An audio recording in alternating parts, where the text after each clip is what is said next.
All right, let's get it. This one might be kind of rough, but I'm just gonna go for it because this is what my intuition does. This is what my intuition likes.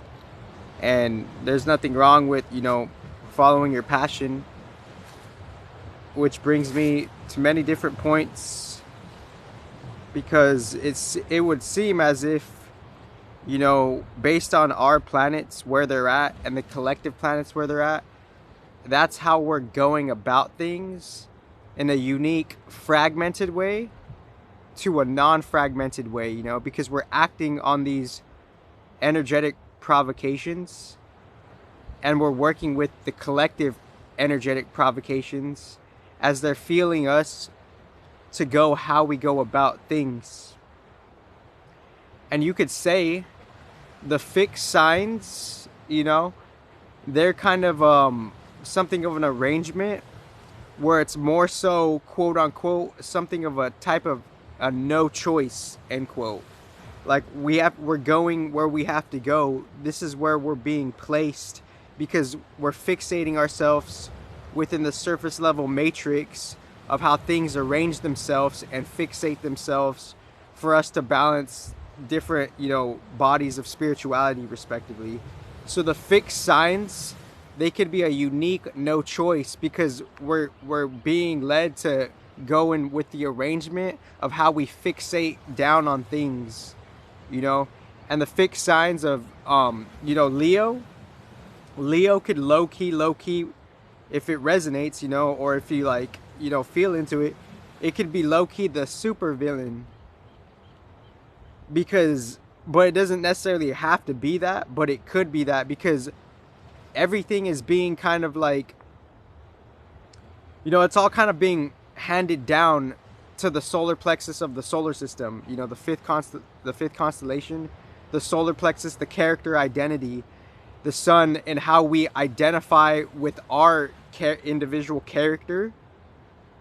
And we all have that in different placements, but the sun is like honoring and super fueling that character identity, and that character identity of this whole planet and solar system.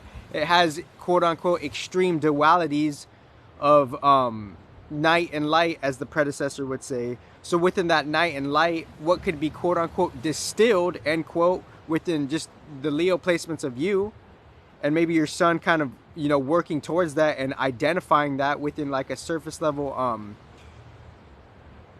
energy fuel of, that's kind of like the target region on how, the surface level character gets developed based on the solar plexus instinctively feeling itself with the collective solar plexus shining light on how the esoteric character gets developed.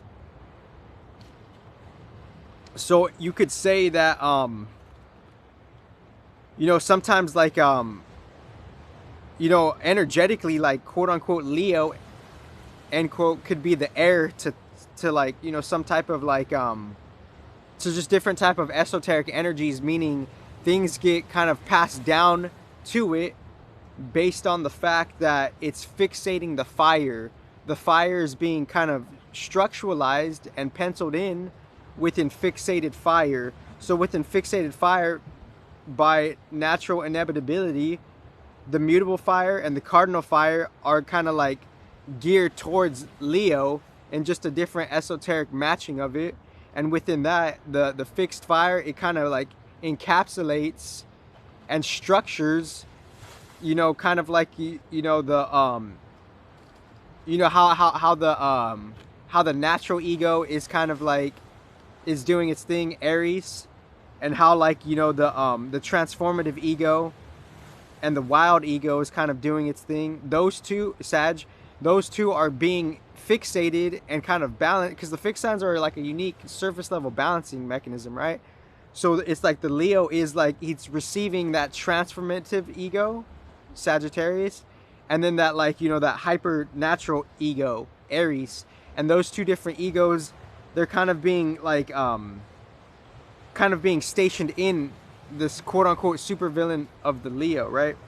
So it's like the Leo, the solar plexus, like ruler, it's feeling into like like on just a different identity level, an identity like level. It's filling into like all the different workings and all the different tales that the predecessors have done for us to have different updates on what they are right now. Because it's like we have to ask, like, why is Thoth the godhead of Leo? Because there's a new level arrangement update based on how like a different type of solar system character development program, they're having a new different arrangement on where they find themselves kind of newly productive and newly have their own esoteric character. Because you have to ask, like, why is, like, you know, all the different godheads, it's just a new update of what they were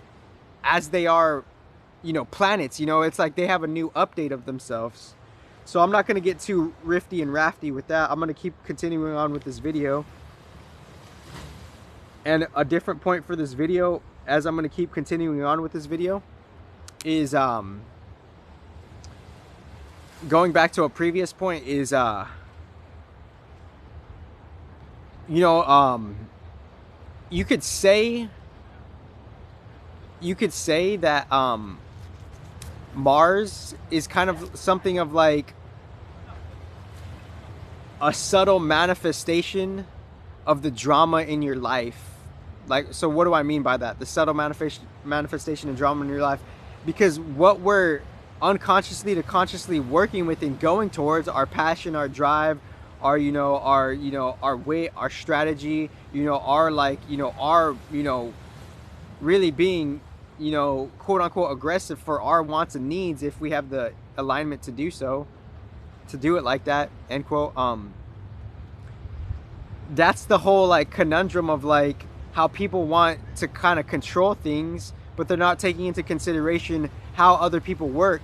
So it's like, the moon could be in Scorpio, right? So the moon, we're feeling in to how like how the moon is in Scorpio, but if a different planet is in Scorpio, then that's gonna bring out a different quality of the Scorpio.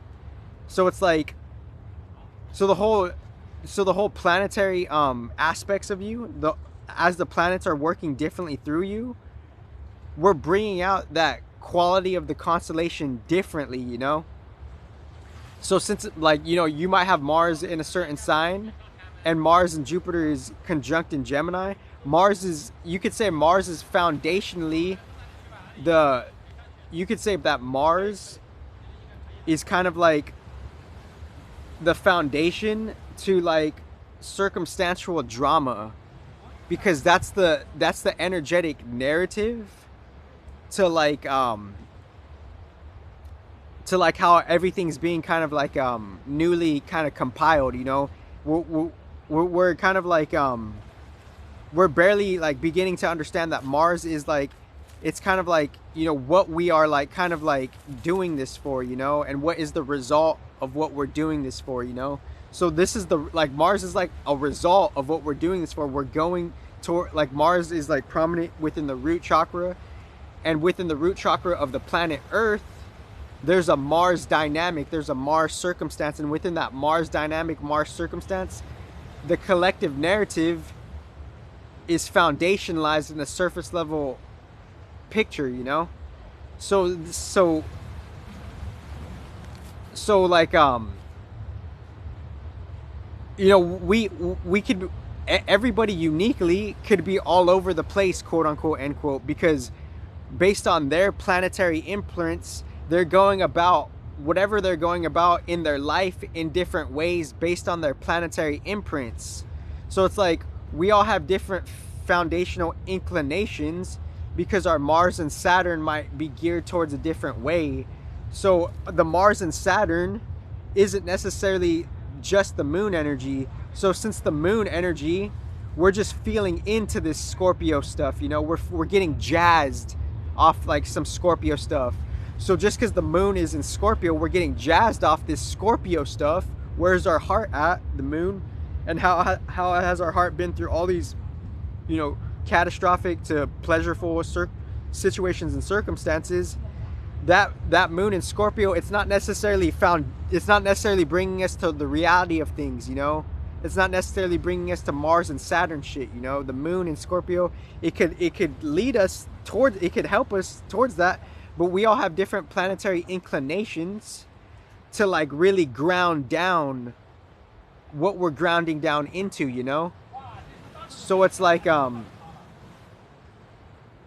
we're not necessarily respectively, and I'm not trying to bash on anybody, but we're not necessarily considerate on how we're going about different things and how we're different people, you know.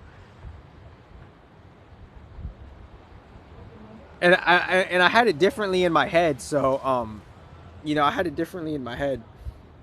You know how like all of our planets, we're going to the surface level. We're interacting with the surface level, or how we're interacting with our surface level based on our planetary alignments and the collective alignments.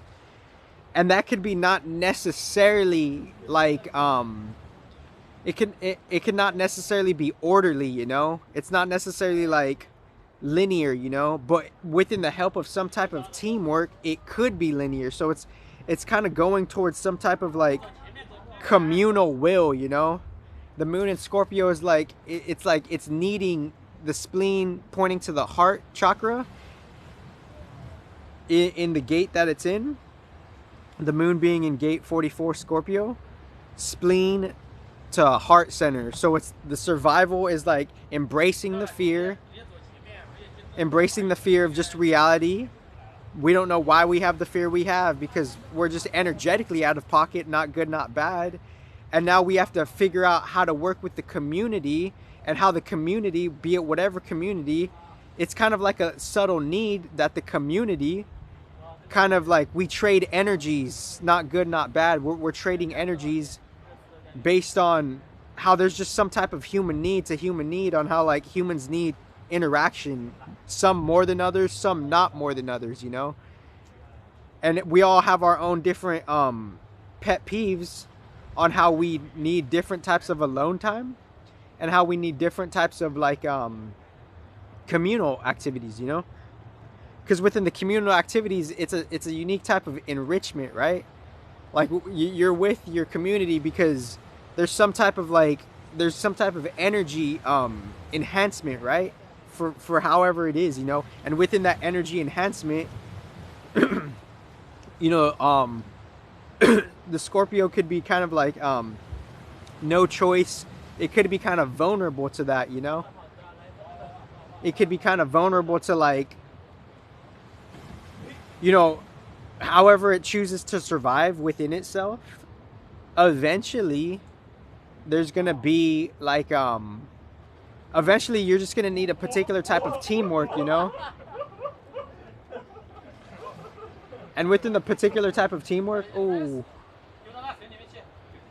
and within the particular type of teamwork, it's that could be absent within us, because we're still working with our planetary aspects, you know, the never-ending quote-unquote shadow work, end quote, with the astrology work, which are more or less kind of one and the same and not one and the same, because the astrology is it's talking about like our material bodies and our animalistic qualities, which is synonymous with the shadow, right?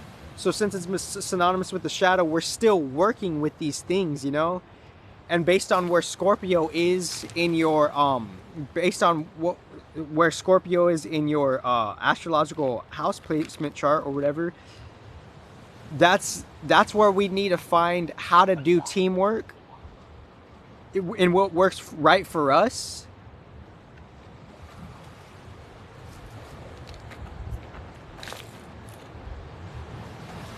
So we could actually get some type of like so we could go onto the trail and we could follow up on some type of like, you know, pleasure or pain, or some type of like, you know, sacrificial path of just the esoteric life. You know, there has to be some type of sacrifice that you have to give, like time, effort. That's a sacrifice to go into like what you want to transform into, Scorpio.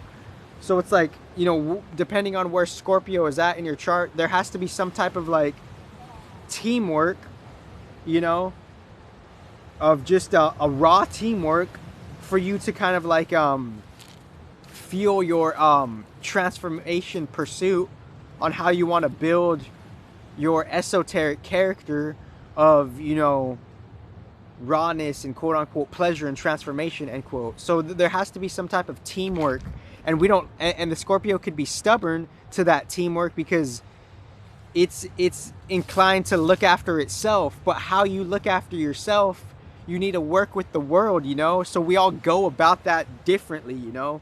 We're all going about that differently to work with the world. But and it could be, and obviously the Scorpio region, this is just scratching the surface because, you know, to take care of yourself, you could do, like, you could go to extreme lengths, you know. So the fixed signs, they're raw within life on how we're forced to have no choice within how life is arranging itself, and the fixed signs being kind of key signatures for how things have to settle, you know, and how we have to work through these, like, you know, these weird circumstances and dynamics sometimes. So the fixed signs are like, they're kind of like, this is the test, you know, this is the challenge, and this is where you're getting reformulated type of shit, you know. So Mars and Jupiter in Gemini, Mars is just kind of like grounding, like where we've been in, like where the reality of the narrative is from the work we did in Sun and Gemini. And now we're seeing the work we did in Sun and Gemini. Now we're actually having quote unquote psychic, more or less the psychic abilities, and whatever that means to you.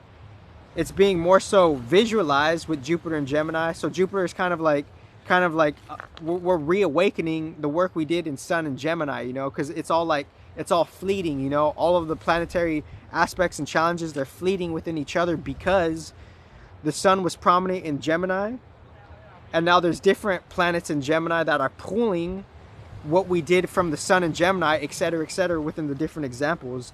So the main point of this video was, like, you know, Mars is kind of that, it's the reality of the narrative of collective drama.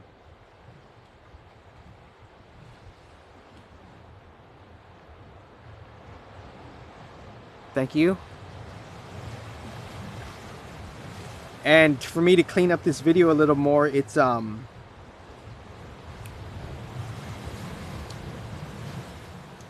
yeah, so the moon, I talked about the moon in Scorpio, moon and Scorpio squaring Sun and Leo.